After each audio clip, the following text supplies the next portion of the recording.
পিনাকি ভট্টাচার্যরা স্থিতিশীল রাষ্ট্রটা চায় না। স্থিতিশীল রাষ্ট্র মানেই ধীরে ধীরে একটি গণতান্ত্রিক বাংলাদেশের দিকে আমরা হাঁটবো। তো অস্থিতিশীল থাকলে তারা কিছুটা লাভবান হয়। সেনাবাহিনীকে বিতর্কিত করার বারবার চেষ্টা করেছে তাদের গ্রুপটা।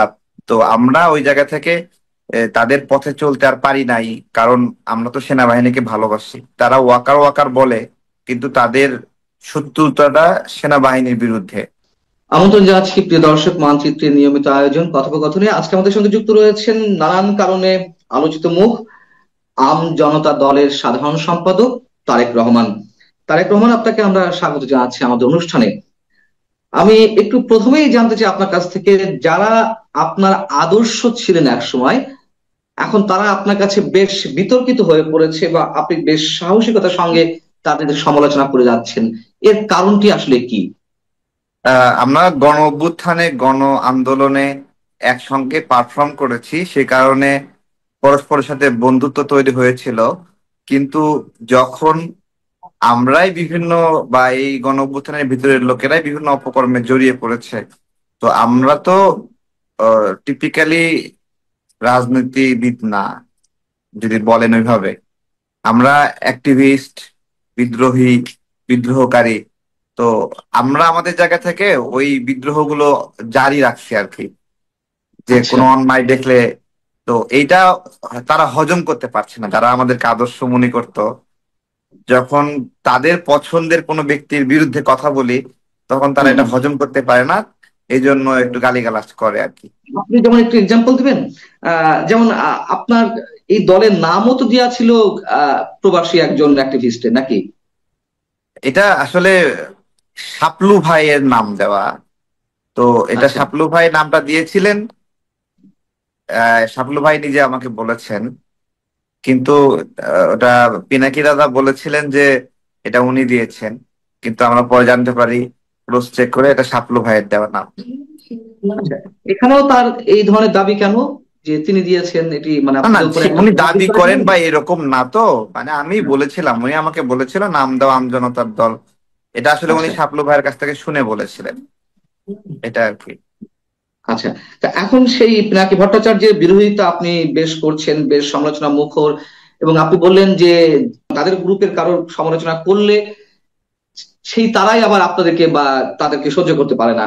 কি কারণে সহ্য করতে পারছে না আপনাদেরকে? এখন এত যখন হৃদ্যতা ছিল, ভালো সম্পর্ক ছিল, ঘরের লোক হিসেবে এক অর্থে বলা যায় ঘরের মানুষ ছিলেন, আহ নানান ধরনের পরামর্শ নিয়েছেন, এখন কি এমন ঘটলো যে আপনারা তার বিরোধিতা করছেন বা সমালোচনা করছেন? আমরা তো একসাথেই গণ অভ্যুত্থানে আলোচনা পরামর্শ করে কাজ করেছি। গণ হুম। অভ্যুত্থান পরবর্তী সময়ে আমরা একটা স্থিতিশীল ধীর স্থির রাষ্ট্র চেয়েছি। পিনাকি ভট্টাচার্যরা সেই স্থিতিশীল রাষ্ট্রটা চায় না। স্থিতিশীল রাষ্ট্র মানেই ধীরে ধীরে একটি গণতান্ত্রিক বাংলাদেশের দিকে আমরা হাঁটবো। তো অস্থিতিশীল থাকলে তারা কিছুটা লাভবান হয়, বিভিন্ন মব সৃষ্টি করলে মাতব্বরি করতে পারে। এটা হলো বিষয়। সেটা সেনাবাহিনীর বিষয়ে আপনারা দেখেছেন, সেনাবাহিনীকে বিতর্কিত করার বারবার চেষ্টা করেছে তাদের গ্রুপটা।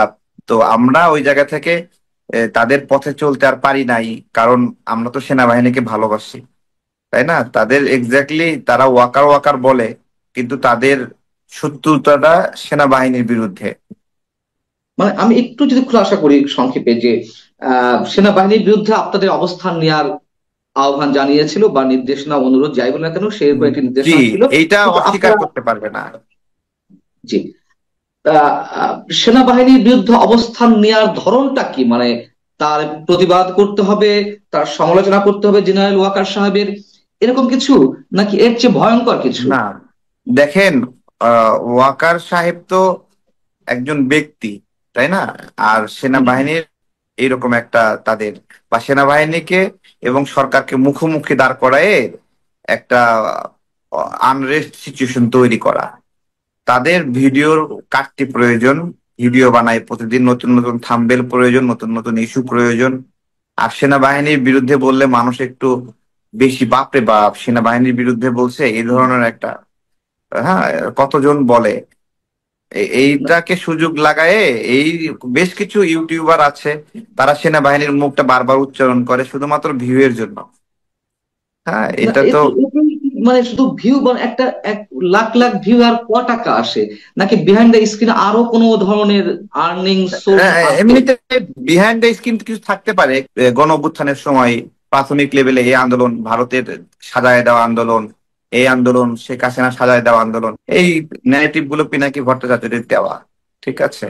এবং সে আপ্রাণ চেষ্টা করছে এই আন্দোলনকে প্রশ্নবিদ্ধ করার। তারেক রহমান, আমার প্রশ্ন হচ্ছে যে শুধুমাত্র ভিউ এর কারণেই কি এরকম চটকদার কথাবার্তা কিংবা আক্রমণাত্মক কথাবার্তা বলা হয়, নাকি বিহাইন্ড দ্য স্ক্রিন আরো অনেক কিছু আছে, অন্য একটা কোনো জিনিস, আর্নিং? জি, একটা বিষয় থাকার সম্ভাবনা আছে। পিনাকি ভট্টাচার্য তো প্রো আমেরিকান পলিটিক্সটা মনে হয় করে, বা আমেরিকার প্রতি অনুগত তার একটা ইয়ে আছে, বা ওই লবিতে সে কাজ করে। অনেকে তো বলেন তিনি রয়ের এজেন্ট।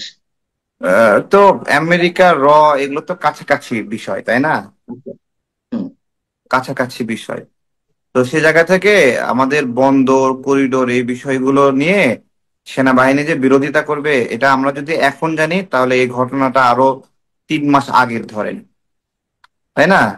তো জি। সেই জায়গা থেকে যে ওনাদের বিরোধিতা আগে থেকেই হয়তো বা ছিল, যে কারণে ওনাকে সরানো বা সেনাবাহিনী রিসেবলটা করলে তারা এই কাজটা সহজে বের করতে পারবে, করিডোরের বিষয়টা আমেরিকার স্বার্থ হাসিল করার জন্য বা ইন্ডিয়ান স্বার্থ হাসিল করার জন্য, এরকম একটা বিষয় রয়েছে।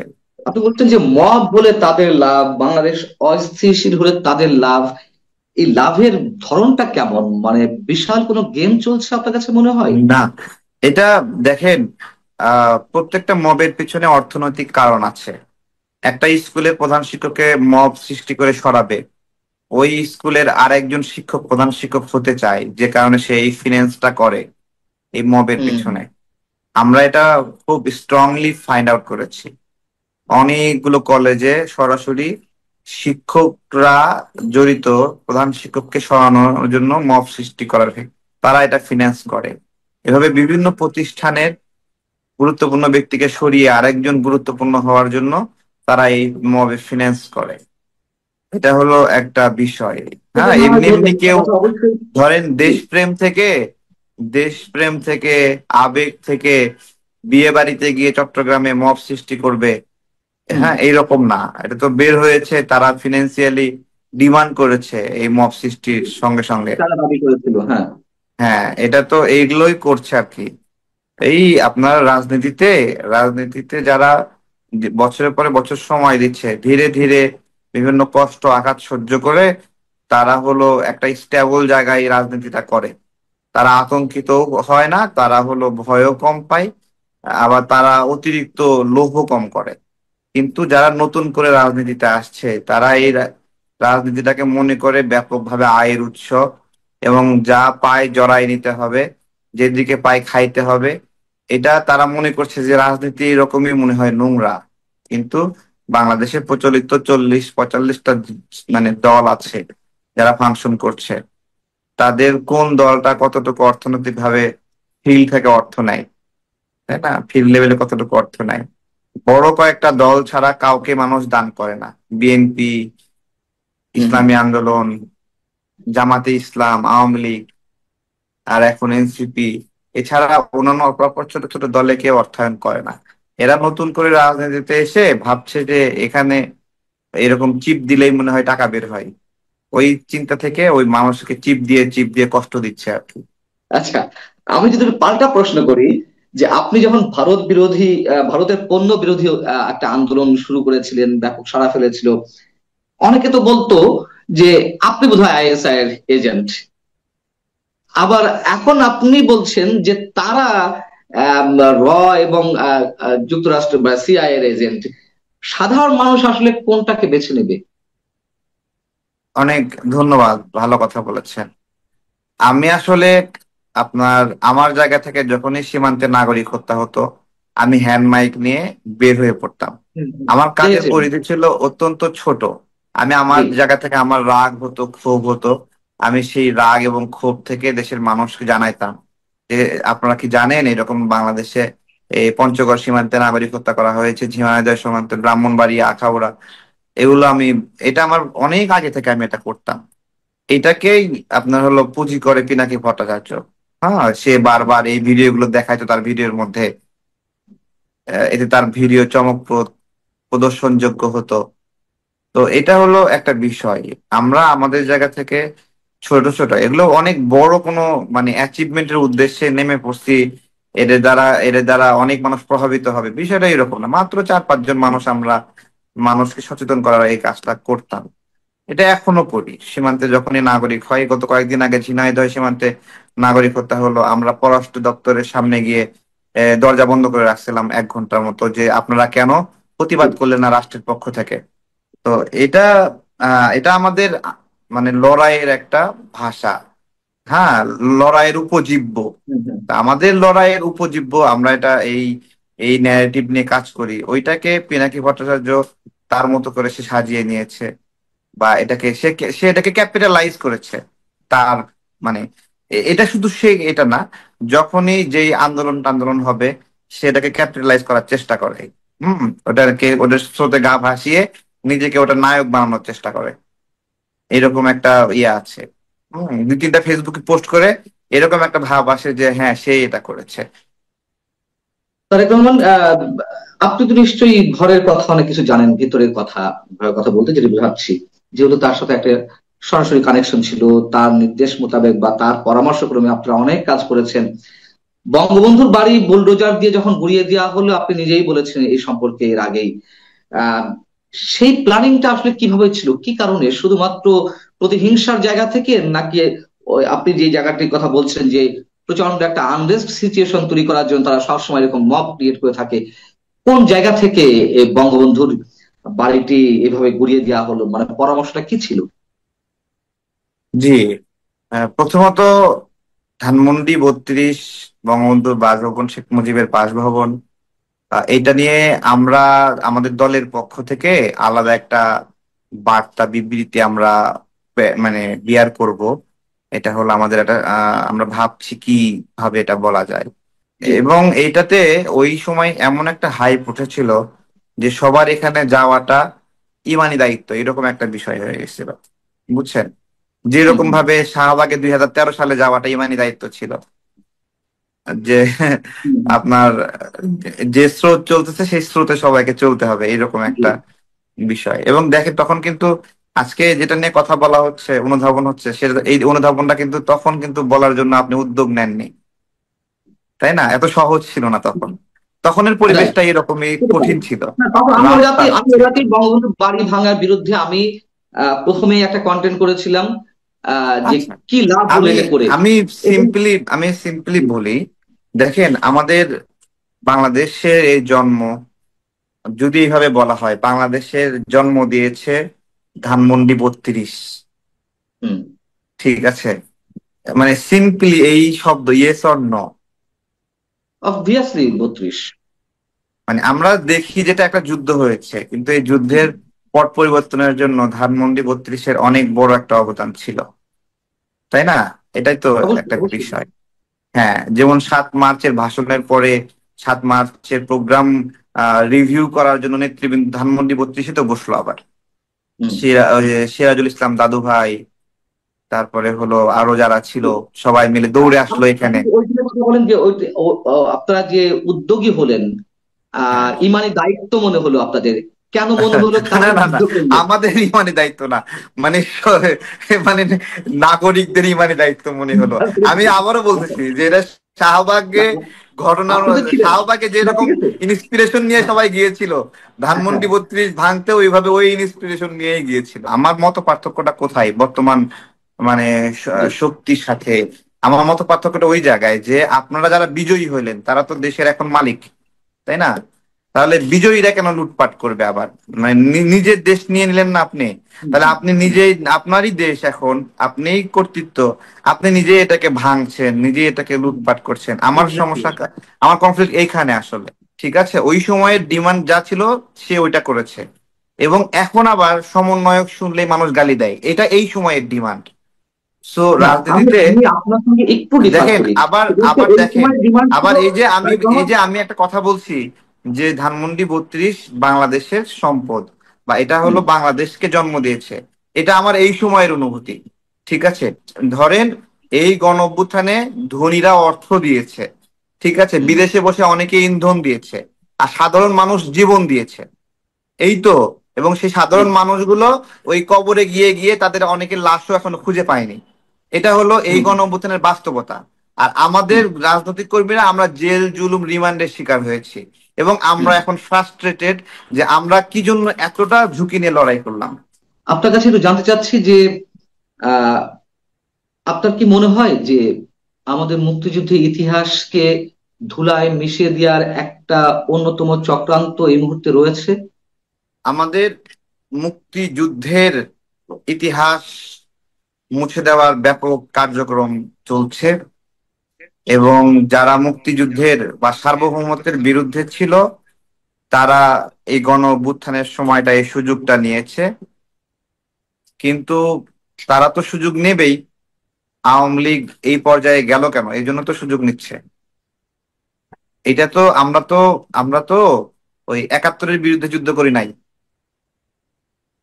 তাই না? আমরা তো একটা সরকার পতনের আন্দোলন করেছি, রাইট রাইট। নাকি? আচ্ছা, সে আন্দোলনটা গণ অভ্যুত্থানের পর্যায়ে গেছে, তাই তো?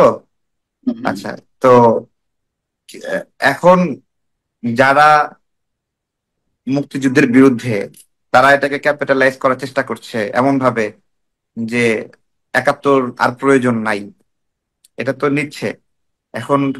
এই জন্য আমরা যারা গণ অভ্যুত্থান করছি, আমরা কি কালপ্রিট নাকি? আমরা আমরা আমরা তো আন্দোলন করে ভুল করিনি। তাহলে যারা একাত্তরকে মুছে দিতে চায় তারা কালপ্রিট, এবং যারা মানুষের বিরুদ্ধে, দেশের মানুষের পালস না বুঝে মানুষকে দমন পীড়ন করেছে, তারা তারা হলো কালপ্রিট।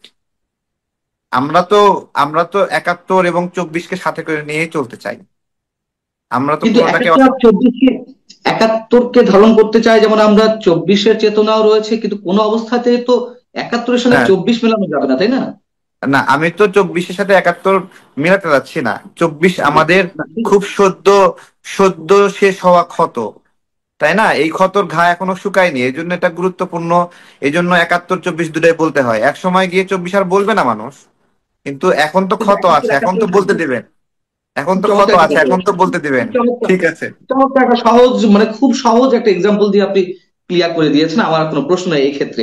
কিন্তু আমার যে প্রশ্নটি, যে মানে চব্বিশের এই আন্দোলনে যেমন অনেক আওয়ামী পরিবারের সন্তানেরাও যোগ দিয়েছিল, এটা বাস্তব সত্য। আপনিও জানেন, আমিও জানি। কিন্তু আপনারা তো একটা দলের লিডিং পর্যায়ে ছিলেন। যেমন সাধারণ মানুষ থেকে শুরু করে যারা আওয়ামী পরিবারের সন্তান, তারাও বুঝতে পারেন যে এর পেছনে একটা ম্যাটিকুলাস ডিজাইন রয়েছে, একটা গভীর ষড়যন্ত্র রয়েছে। আমি বলছি না এই আন্দোলনের কোনো প্রয়োজন ছিল না, আমি মোটেই সেই কথা বলছি না। আমি বলছি পেছনের ষড়যন্ত্রের কথা অনেকেই জানতো না। আপনারা কি জানতেন? আমি আপনাকে খুব সাদা মাটা ভাবে বলি। জি। অনেক ধন্যবাদ। আওয়ামী লীগের যে সকল সন্তানরা বা ছাত্রলীগের ছেলে পেলে এই আন্দোলনে যুক্ত হয়েছিল, তারা আওয়ামী লীগের চেতনায় মানে উদ্ভাসিত হয়ে অংশ নেয়নি, বা আওয়ামী লীগকে ভালোবেসে এই আন্দোলনে অংশ নেয়নি।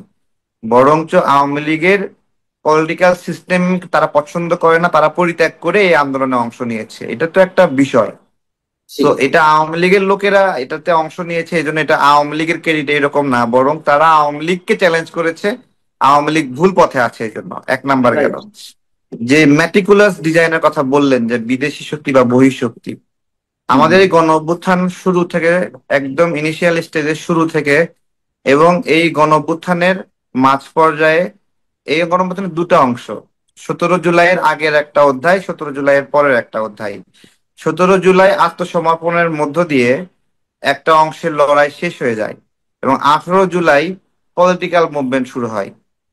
ওই একটা গ্রুপ ছিল, ওই গ্রুপ অনেক আগে থেকেই ডক্টর ইউনূসকে কেন্দ্র করে একটা ক্ষমতা কাঠামোর স্বপ্ন দেখতো। মাঝে মাঝেই তারা কথাবার্তা বলতো। হুম হুম। হ্যাঁ, কে কে উপদেষ্টা হবে তারা লিস্ট করে রেখেছিল বিভিন্ন কিছু। তো ওই হুম। গ্রুপটা এই আন্দোলন করছে বা এই আন্দোলনকে ইন্ধন দিছে, বিষয়টা এরকম না। ঠিক আছে? বা ওই গ্রুপ এই আন্দোলনকে সফল করছে এরকম না। এমনকি ওই গ্রুপ আন্দোলনের শেষ দিনেও এটাতে কোনো কানেক্ট ছিল এরকম না। যেটা হয়েছে, আন্দোলনের পরবর্তী সময়ে ওই গ্রুপটা সফলভাবে রাষ্ট্রের কর্তৃত্ব নিয়ে নিয়েছে। এখন যারা অস্থিতিশীল করে রাখতে চাইছে, তারা আসলে কি চাইছে? তাদের এই মূলত তারা চাওয়াটা কি? আমি শুনেন, আমি বলি, আপনি সেটা তো ওই পিনাকি ভট্টাচার্যকে তো মিন করছেন তাই না, বা ইলিয়াসকে মিন করছেন। জি। ওরা চাওয়া কি, ওরা ওদের প্রত্যাশা যে সরকার ওদের হাতের মধ্যে থাকুক, ওদের গ্রিপের মধ্যে থাকুক, এটা ওদের হুম। চাওয়া। বুঝছেন? ওদের চাহিদা মতো চলবে, ওদের মর্জি মতো চলবে। ওরা তাদের পিছনে যেভাবে কোনো শক্তি ভাবে। নেই, তাদের পিছনে কোনো শক্তি নেই। হ্যাঁ, তাদের পিছনে কোনো শক্তি আছে কিনা আছে জানি না, তবে তারা ইউটিউবিং, ভিডিও ব্লগিং এগুলোর মাধ্যমে আপনার হলো আলেম ওলামা বিভিন্ন অংশের মানুষের মাথা আপনার হলো মানে ইজরা নিয়েছে এক ধরনের, বুঝছেন? হুম। মানুষের মস্তিষ্ক, আমার খুব দুঃখ লাগে যে আপনার এইভাবে ইউটিউবের মাধ্যমে মানুষ ড্রাইভ করে, এইভাবে মানে ইউটিউবের মাধ্যমে মানুষ মানে মানসিক ভাবে তাদের মস্তিষ্ক বর্গা দিয়ে রাখে কারো কাছে।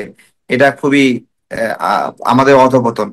আপনি এই বাংলাদেশ যে পথে যাচ্ছে বা যেদিকে এগোচ্ছে, আমরা বর্তমান বাস্তবতার জায়গা থেকে যেটা দেখছি, এবং যারা কন্ট্রোল করার চেষ্টা করছে রিমোটের মাধ্যমে সবকিছু মিলিয়ে, আহ আপনি এর ভবিষ্যৎটা কি দেখছেন?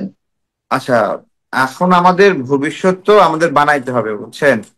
মানে আমরা যদি ভালো চাই তাহলে সবাই মিলে চেষ্টা করে দেশকে একটা গণতান্ত্রিক সরকার ফিরায় আনতে হবে। এটা করতে হবে, কিন্তু বাস্তবতা হ্যাঁ, কি বলছে, কোন দিকে যাচ্ছে? বাস্তবতা ষড়যন্ত্র তো হচ্ছে বিভিন্ন ভাবে।